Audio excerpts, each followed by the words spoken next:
오늘 저에게 주신 말씀은 느헤미야 4장 15절에서부터 23절의 말씀입니다. 느헤미야서 4장 15절부터 23절의 말씀을 저와 여러분들이 합독하여서 함께 나누어 보도록 하겠습니다. 우리의 대적이 우리가 그들의 의도를 눈치챘다 함을 들으니라. 하나님이 그들의 꾀를 패하셨으므로 우리가 다 성에 돌아와서 각각 일하였는데 그때로부터 내 수하 사람들의 절반은 일하였고 절반은 갑옷을 입고 창과 방패와 활을 가졌고 민장은 유다 온 족속의 뒤에 있었으며 성을 건축하는 자와 짐을 나르는 자는 다 각각 한 손으로 일을 하며 한 손에는 병기를 잡았는데 건축하는 자는 각각 허리에 칼을 차고 건축하며 나팔 부는 자는 내 곁에 섰었느니라. 내가 귀족들과 민장들과 남은 백성에게 이르기를 이 공사는 크고 넓으므로 우리가 성에서 떨어져 거리가 먼즉 너희는 어디서든지 나팔 소리를 듣거든 그리로 모여서 우리에게로 나아오라. 우리 하나님이 우리를 위하여 싸우시리라 하였느니라. 우리가 이같이 공사하는데 무리의 절반은 동틀 때부터 별이 나기까지 창을 잡았으며 그때 내가 또 백성에게 말하기를 사람마다 그 종자와 함께 예루살렘 안에서 잘지니 밤에는 우리를 위하여 파수하겠고 낮에는 일하리라 하고 나나 내 형제들이나 종자들이나 나를 따라 파수하는 사람들이나 우리가 다 우리의 옷을 벗지 아니하였으며 물을 기르러 갈 때에도 각각 병기를 잡았느니라. 아멘. 예루살렘 성벽을 재건하는데 이스라엘 대적들은 유언비어를 퍼뜨리며 심리적인 공격을 가하고 물리적인 위협을 가하였지만 모든 일에 하나님을 의지하며 스스로 지키기 위해 할 수 있는 그 방비를 다 하고 있는 그 내용이 오늘 본문에 나오고 있습니다. 15절을 보게 되면 하나님께서 그들의 꾀를 패하셨다 그렇게 말씀하고 있습니다. 여기서 그들의 꾀란 예루살렘 성벽 중수를 막기 위해 이스라엘을 기습하려고 한 그런 대적들의 그 계획을 얘기하는 것입니다. 그런데 느헤미야는 이에 대하여서 하나님께서 그들의 꾀를 패하신 것으로 그렇게 이야기하고 있습니다. 이것은 느헤미야가 대적들의 작전을 알게 된 것, 그것이 하나님의 도우심이었다라는 것을 인정하는 것을 의미하는 것입니다. 우리는 성경에서 정확하게 느헤미야가 어떠한 경로를 통하여서 이들의 계획을 알게 됐는지 분명하게 밝히고 있지 않습니다. 그렇기 때문에 저희는 정확하게 알 수는 없지만 그러나 여기서 중요한 것이 무엇이냐면 느헤미야가 자신이 대적들의 계획을 알고 대처하여 대적들의 계획을 무산하게 하신 것, 그것이 하나님의 도우심이었다라는 그런 사실들을 분명히 인정하는 것, 그것입니다. 우리가 세상을 살아갈 때에 우리에게도 이와 비슷한 일들이 일어날 수가 있습니다. 그러나 우리가 항상 깨어서 기도하는 사람들은 그 모든 일들이 하나님께서 우리에게 알려주신 그런 하나님의 섭리를 인정하면서 나아가는 것입니다. 왜냐하면 하나님께서는 사람의 심장을 살피시고 사람의 중심을 살피셔서 그 마음의 생각과 뜻까지 모두 아시는 분이시고 그리고 자신의 백성들을 선하게 인도하시는 분이시기 때문입니다. 그렇게 하나님께서 알지 못하는 인간의 계획이란 아무것도 없습니다. 그분은 모든 사람의 안고 일어서심을 아시고 입술의 말과 마음속 깊이 숨겨진 생각까지도 정확하게 살피시는 분이십니다. 열왕기하 6장을 보게 되면요, 엘리사 때에 아람 왕이 이스라엘을 치고자 은밀히 작전 계획을 세웁니다. 그런데 엘리사가 이 계획을 알고 이스라엘 왕에게 연락하여서 공격할 곳을 수비하게 합니다. 아람 왕의 계획은 번번이 실패하게 됩니다. 이 아람 왕은 자기의 그 수하들 중에 신하들 중에서 그 계획을 이렇게 밀고 하는 사람이 있다, 그렇게 생각하고 신하들을 막 이렇게 어떻게든 잡으려고 합니다. 그때 한 신하가 아람 왕에게 이렇게 얘기를 합니다. 이스라엘의 선지자 엘리사가 왕의 침실에서 하신 말씀이라도 이스라엘 왕에게 관하이다. 엘리사가 어떻게 그 멀리 떨어져 있는 아람 왕의 그 침실에서 하는 그 말까지 알 수가 있었던 것일까요? 그것은 전지하신 하나님께서 계시로 이 엘리사에게 알려주셨기 때문에 가능한 일이었습니다. 그렇습니다. 하나님께서는 자신의 일을 폐하려고 하는 악인들의 계획을 다 알고 계십니다. 우리가 전쟁이나 스포츠에 있어서 그 계획, 그 작전이 노출되는 것은 패배와 직결된다라는 것을 우리는 너무나도 잘 알고 있습니다. 하나님께서는 악인들의 그 계획을 다 알고 계시기에 그의 적절한 대책을 마련하시고 자신의 백성들을 선하게 인도하십니다. 그렇게 하나님의 일을 하는 그 사람들은 실패를 염려할 필요가 없습니다. 왜냐하면 하나님께서 그 모든 것을 아시고 우리에게 적절한 때에 그것들을 알려주시며, 우리에게 알려주시 않더라고 하더라도 우리의 주변의 환경과 그 모든 것들을 동원하셔서 우리가 이길 수 있는, 대적들의 그 공격에서 벗어날 수 있는 그러한 길들로 우리를 인도하시기 때문입니다. 그렇기 때문에 우리는 하나님을 철저하게 신뢰함으로 우리에게 맡겨진 그 일에만 우리가 최선을 다하면 됩니다.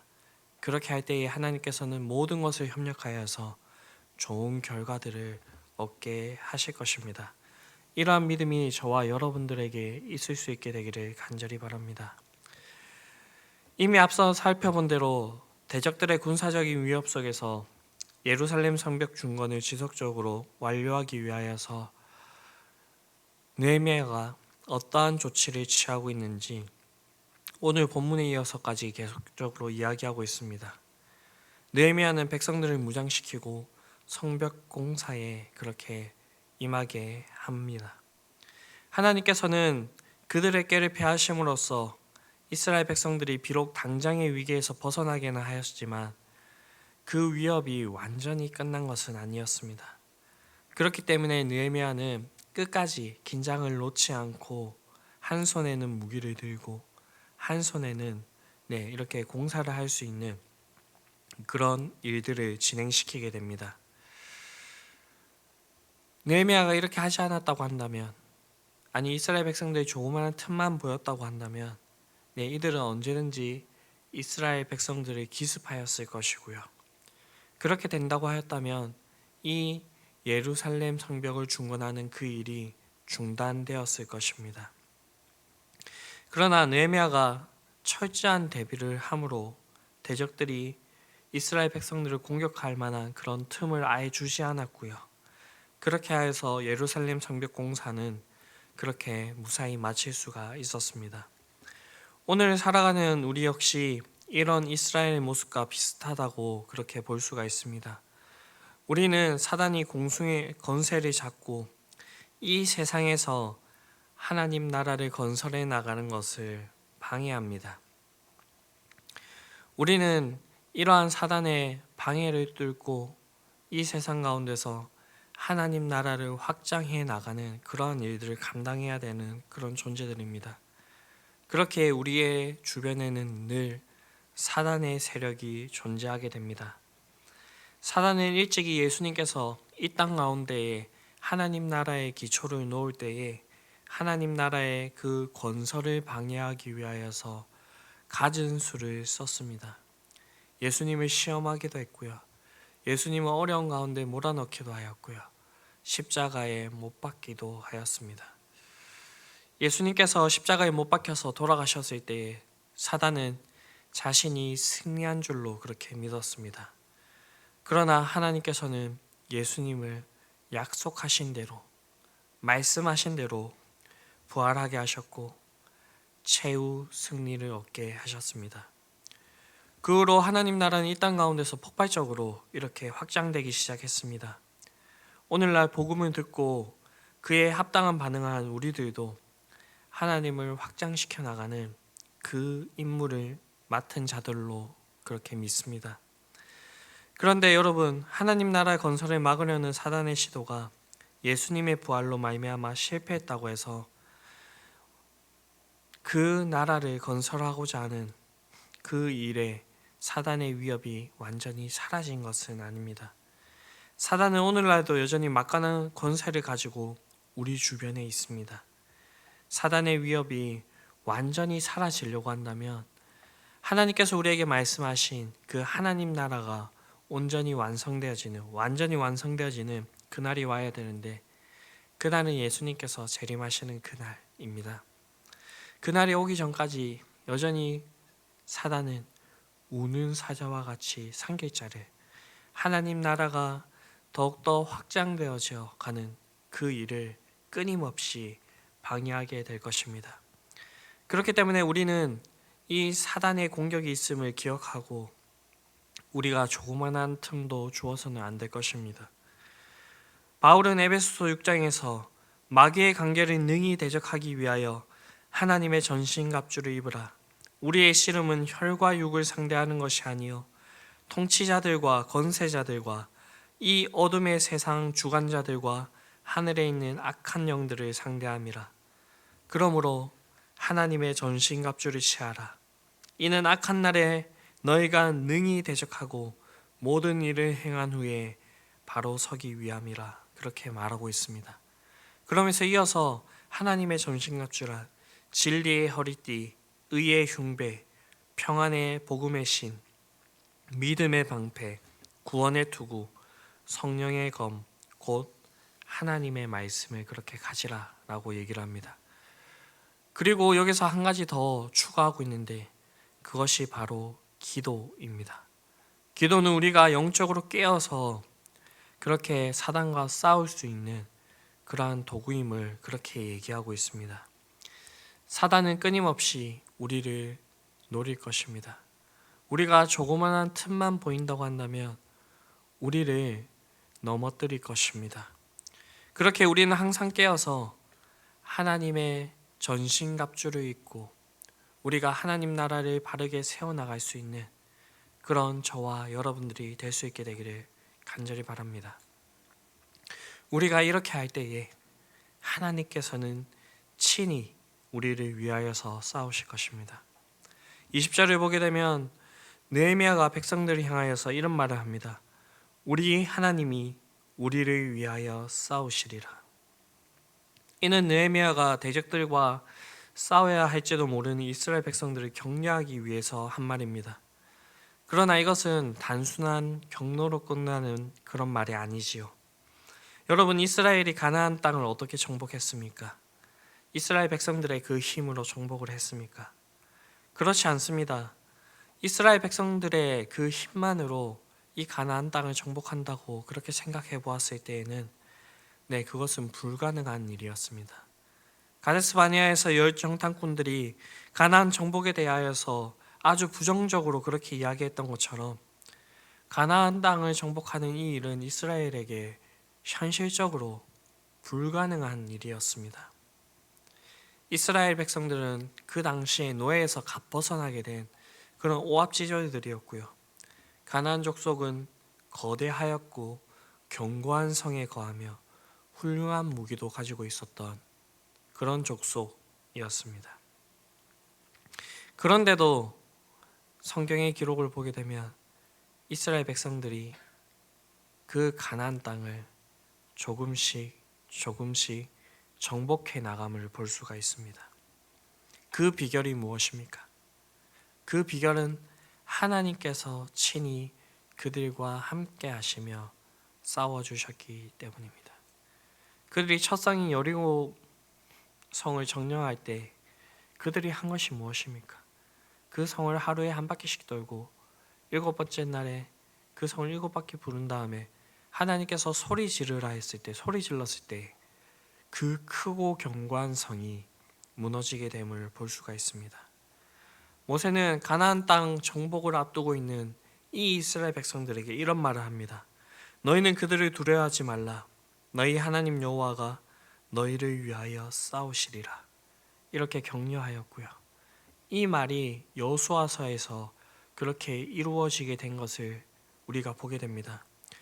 여호수아는 이런 말을 합니다. 이스라엘 하나님 여호와께서 이스라엘 위하여 싸우신 고로 여호수아가 이 모든 왕과 그 땅을 단번에 취하니라. 이렇게 이스라엘을 위하여서 싸워주신 그 하나님께서 오늘도 살아계시며 우리를 위하여 싸워 주십니다. 그렇게 우리는 우리를 대적하는 자들을 두려워하지 말고 영적 싸움에 임해야 될 것입니다. 그렇게 할 때에 우리의 대적 마귀조차도 우리를 피하게 될 것이라 그렇게 성경은 우리에게 증언하고 있습니다. 마귀가 우리보다 약해서 피하는 것이 아닙니다. 우리 등 뒤에 있는 하나님을 보고 우리를 위해서 친히 싸워주시는 그 하나님을 보고 우리를 피하게 되는 것입니다. 세상을 두려워하지 않고 믿음으로 선한 싸움을 싸우며 나갈 때에 이러한 일들이 우리에게 일어나게 될 것입니다. 이러한 선한 싸움을 다 싸우고 우리가 하나님 앞에 섰을 때에 의의 면류관을 얻을 수 있는 저와 여러분들이 될 수 있게 되기를 간절히 바랍니다. 기도하시겠습니다. 사랑과 은혜가 풍성하신 아버지 하나님, 우리를 이 세상 가운데 불러주시고 하나님 나라를 세워나가는 그 일에 우리를 불러 사용하여 주심에 감사를 드립니다. 우리가 가는 이 길 가운데 대적들의 공격과 방해가 있겠지만 우리가 하나님을 온전히 신뢰함으로 이 선한 싸움을 온전히 이루어 나가기를 원합니다. 이 싸움을 싸워나가는 우리의 삶을 통하여서 하나님 나라가 더욱더 확장되어지게 하여 주시고 주님께서 말씀하신 그대로 이 복음이 온 세계에 전해지는 그때에 주님께서 다시 오셔서 하나님 나라를 완성시켜 주시옵소서.